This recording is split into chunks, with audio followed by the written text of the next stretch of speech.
नमस्कार। मैं संजय सनम यूट्यूब के सभी व्यूवर्स का हृदय से अभिवादन। व्यूवर्स से बात करूंगा जैन धर्म तेरापंथ समाज की। सोशल मीडिया पर जिस तरह से पोस्ट आती है अलग अलग क्षेत्रों की, अलग अलग संदर्भों की, उन पोस्ट से एक मैसेज बड़ा क्लियर जाता है। और आज सबसे बड़ी बात यही है कि सवाल ये नहीं है कि कौन क्या बोल रहा है। सवाल ये है कि क्या संत, क्या आचार्य, क्या गुरु सामाजिक व्यवस्थाओं में हम उन्हें संलिप्त नहीं कर रहे। चातुर्मास कहां होगा, ये अधिकार आचार्य का है, लेकिन व्यवस्था कैसी होगी ये अधिकार समाज का है। कितने प्लॉट, कितनी जमीन, कितना बड़ा भूखंड और कितने रेट, किसको देना किसको नहीं देना पता नहीं, और भी क्या क्या बातें होती होगी। आचार्य को, संतों को हम इन व्यवस्थाओं में क्यों उलझाते हैं? कब कौन सा कार्यक्रम हो, किस आयोजन में कौन सा अतिथि आए, किसको कहां पर बिठाया जाए, बातें तो सुनने में आता है, यहां तक भी होती है। मैंने पहले भी कहा है कि संत और गुरु ज्ञान और मार्गदर्शन के वाहक होते हैं। उनका काम ज्ञान देना है, प्रेरणा देनी है, मार्गदर्शन देना है, धर्म को धारण करवाना है, धर्म को जीवन में उतारना है, पहले अपने फिर लोगों के। लेकिन जब हालात ऐसे दिखते हैं कि संत आचार्य धर्म करते नहीं दिखते, सामाजिक कर्म करते दिखते हैं, तब फिर क्या ये सवाल नहीं बनता कि हम उन आत्माओं को, जिन्होंने अपने जीवन को तारने के लिए घर बार, यूं कहूं ये भौतिक संसार जिसमें परिग्रह हैं, जिसमें सुख सुविधाएं हैं, जिसमें भोग विलास है, उन सब को छोड़कर जो तप, साधना, संयम और पंच महाव्रत के कठिन मार्ग पर चले हैं, क्या हम उनको उनके धर्म के मार्ग से विमुख नहीं कर रहे? क्या ये पाप के भागीदार हम नहीं बन रहे? जितने भी प्रबुद्ध लोगों से सुना है, ज्ञानियों से सुना है, उसमें एक बात बहुत साफ है, भगवान महावीर का पंथ, या फिर यूं कहूं आचार्य भिक्षु का तेरा पंथ, अपने संतों को, अपने आचार्यों को इस बात की अनुमति नहीं देता। सामाजिक व्यवस्थाओं से दूर रहने की बात होती है, और वहां पर हम उन्हें अगर संलिप्त करते हैं, कहीं ना कहीं हमारा स्वार्थ सिद्ध होता होगा। हम इनका नाम लेकर के, इनका इंगित बोल करके, इनका आदेश बोल करके, इनकी मनसा बोल करके हम समाज के सामने फिर अपने हिसाब से अपनी व्यवस्थाओं का मुखौटा बनाते हैं। और जब कई बार इल्जाम लगते हैं कि हिसाब नहीं दिया जाता, तब फिर कहीं ना कहीं ये सवाल भी उठता है कि धर्म के नाम पर ये व्यापार का काम तो नहीं कर रहे। आज सोशल मीडिया के मंच पर भीलवाड़ा से नैनावटी जी का एक पत्र, बड़ी लाचारी, बड़ी मजबूरी, बड़े दुख के साथ लिख रहे थे कि कोई मेरी बात आचार्य परवर तक पहुंचा दे। जरा गंभीरता से सोचिएगा, यह व्यक्ति आम व्यक्ति नहीं है। यह व्यक्ति कभी भीलवाड़ा की सभा का अध्यक्ष रहा हुआ है और भीलवाड़ा की सभा के पूर्व अध्यक्ष की अगर यह लाचारी है, यह मजबूरी है, तो फिर आप समझ लीजिए कि व्यवस्थाओं में खामी है या फिर सत्ता की हामी है। तेरापंथ नगर का इन्होंने अपने पत्र में उल्लेख किया है। तेरापंथ नगर की कल्पना बहुत पहले बन गई थी और बहुत शानदार कल्पना, जिसमें तेरापंथ समाज के परिवारों को नो प्रॉफिट नो लॉस में प्लॉट देना, 800 रुपया वर्ग फीट का दाम। हालांकि 800 रुपया वर्ग फीट के दाम से मैं उतना सहमत नहीं हूं, क्योंकि मेरे सामने एक उदाहरण राजस्थान के छापर का है और वहां पर भी आचार्य श्री का कार्यक्रम होना है और छापर की जो टीम है जिसका नेतृत्व श्रीमान माणकचंद जी नाहटा कर रहे हैं, उन्होंने वहां पर तेरापंथ समाज के लिए भी और छापर के अन्य समाजों के लिए भी वो व्यवस्था की है। लेकिन अगर उनका मूल्य अगर आप सुनेंगे तो फिर आपके पैरों के नीचे से जमीन खिसक जाएगी। YouTube में मेरा वीडियो जाने के बाद बहुत सारे लोगों के ऐसे ऑफर आ गए कि यहां पर हमको यह फ्लैट लेना है। इतनी कम कीमत, नो प्रॉफिट नो लॉस किसे कहते हैं? मैं एक बार निवेदन करूंगा भीलवाड़ा के महानुभावों से कि आप छापर का जो ये प्लॉट विवरण का जो प्रोग्रामिंग है उसकी भी विवेचना कर लीजिए, उसको समझ लीजिए। लेकिन ये बात यहां ठहरती नहीं।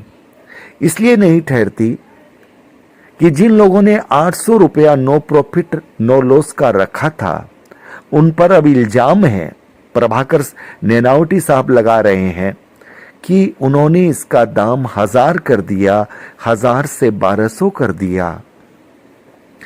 1000 तक में भी लोग चुपचाप लेते रहे। अब आप ये बताइए, गलती किसकी?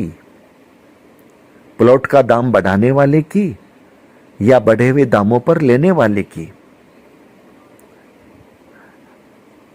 जब कोई रुपया दे रहा है तो फिर कोई रुपया लेने वाला ले भी लेगा। सवाल यह है कि जब आपको घोषणाओं का मालूम है, आपको मालूम है कि 800 रुपया रेट है और 1000 रुपया वो रेट की जा रही है, तब आप बोलते क्यों नहीं? आप चुप क्यों रहते हैं? जिन लोगों ने 1000 रुपए में 1200 रुपए में प्लॉट लिए, हो सकता है उनकी आस्था, उनकी श्रद्धा, उन्होंने रुपयों का हिसाब नहीं देखा। उन्होंने ये देखा कि गुरुजी आएंगे तो उनका सानिध्य लेना है,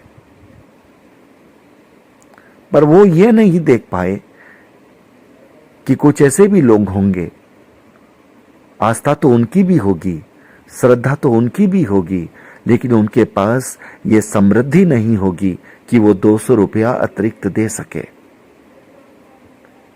क्या समाज के लोगों को अपने समाज के उन भाइयों की तरफ नहीं देखना चाहिए?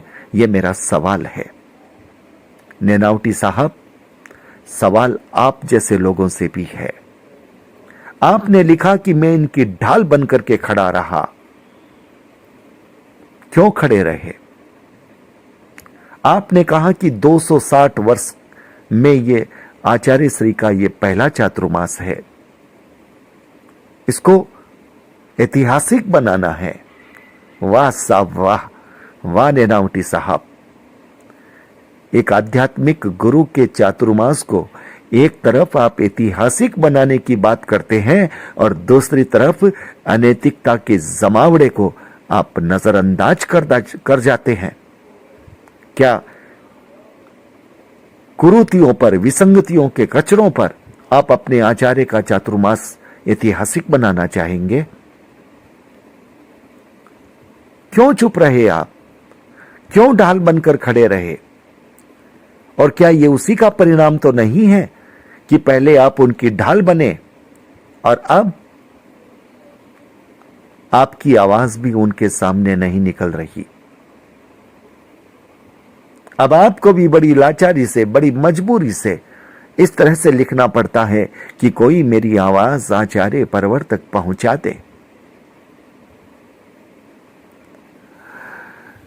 नेनावटी साहब, माफ कीजिएगा, और आप जैसे लोग इन विसंगतियों के पनपने के असली जिम्मेदार हैं। अगर आप लोगों ने, जो कि व्यवस्था में हैं, उन लोगों ने अगर पहली नजर में देख लिया कि कुछ गलत हो रहा है तो आपको वहीं से अपनी आवाज उठानी चाहिए थी।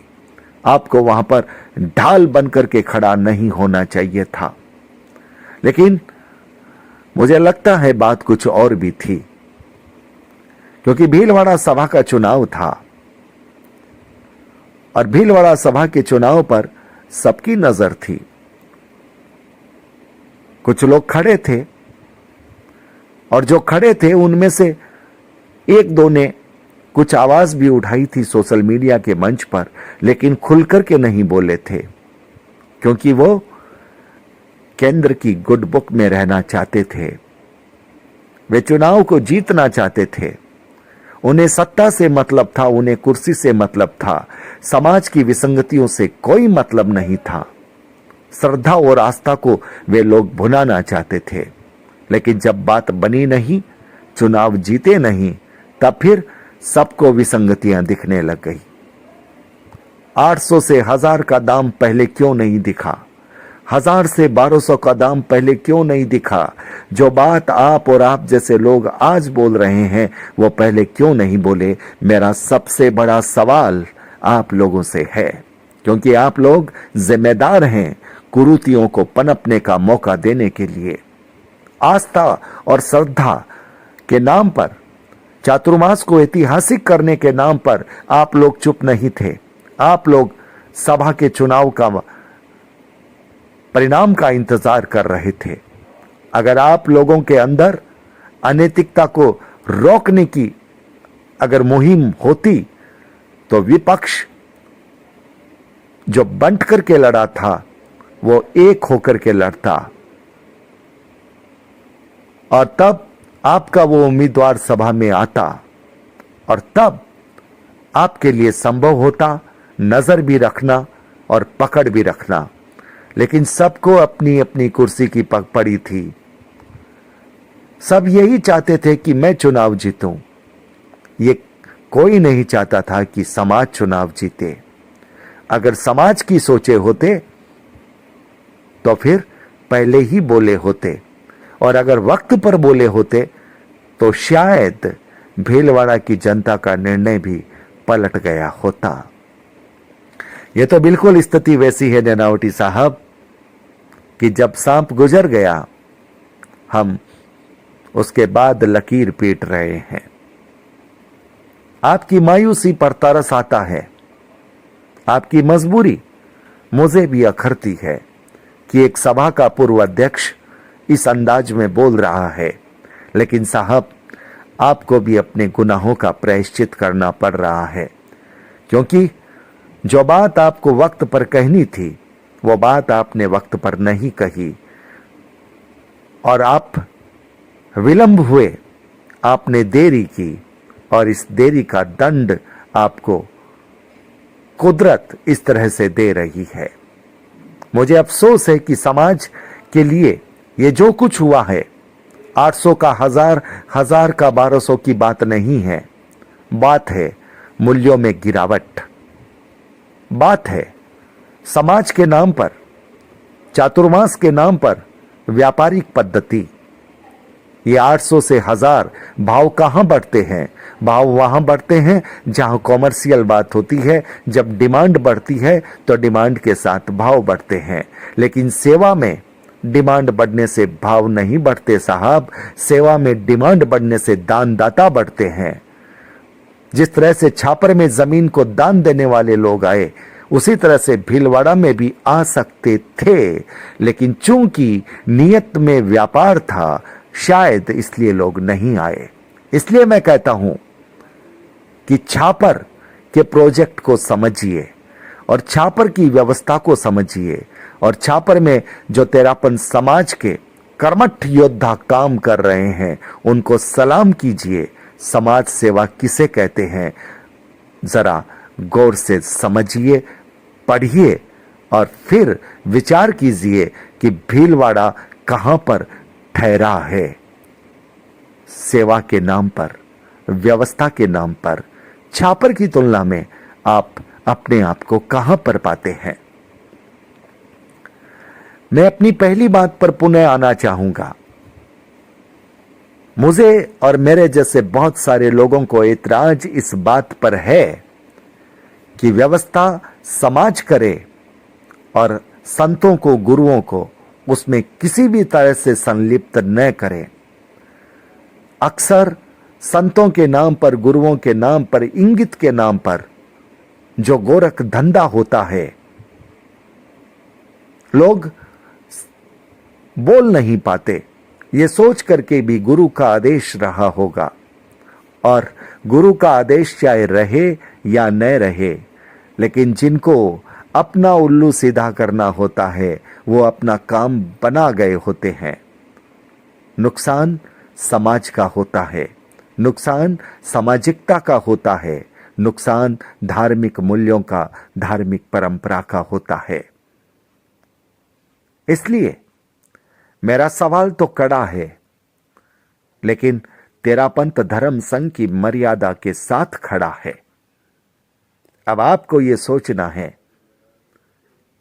कि हम अपने साधु संतों को, अपने आचार्यों को, जिनका काम खुद धर्म करना और जनता से धर्म करवाना है, उन्हें हम जमीन, प्लॉट, आयोजन, खर्चे, अतिथि, किसको लाना, किसको बिठाना, किसको अध्यक्ष बनाना, किससे इस्तीफा दिलवाना, क्या हम यही करते रहेंगे? क्या भगवान महावीर की प्रणाली साधु संतों के लिए, आचार्यों के लिए यह आदेश देती है?